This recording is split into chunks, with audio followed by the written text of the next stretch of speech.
Rationalizing radicals given 3 over square root of 2. This radical expression is not yet considered simplified because it has a radical symbol in the denominator.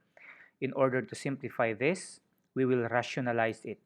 And to rationalize it, we will multiply it by square root of 2 over square root of 2.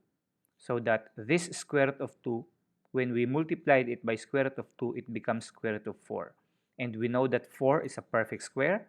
And when we simplify it, it becomes simply 2. So the radical sign is now removed. Then for the numerator, 3 times square root of 2, that is 3 square root of 2. Then just copy, and this will be our simplified form. 3 times square root of 2 over 2. For given number 2, we will do the same. 3 over square root of 3. So multiply square root of 3 over square root of 3. So that the denominator, square root of 3 multiplied by square root of 3, it becomes square root of 9. And 9 is a perfect square. So if we're going to simplify this, the radical sign will be removed. Then 3 times square root of 3, that is 3 square root of 3. Then just copy the numerator. And square root of 9 is 3. But we can still simplify this. 3 divided by 3. And that is equal to 1. Then 1 times square root of 3, that is square root of 3. And this will be our simplified form. For given number 3, 5 over cube root of 2. So in this case, since our index is 3, we're going to multiply to these 2 so that the radical sign will be removed. So we're going to make this a perfect cube.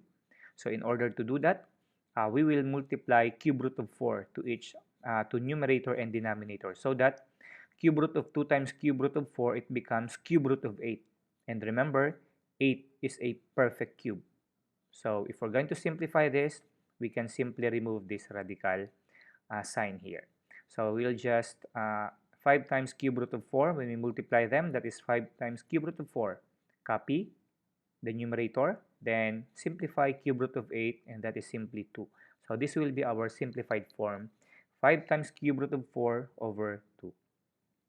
Then finally, for our given number 4, 3 over 5 minus square root of 2. So in this case, our denominator is a binomial wherein one of its terms is a radical sign or a radical number.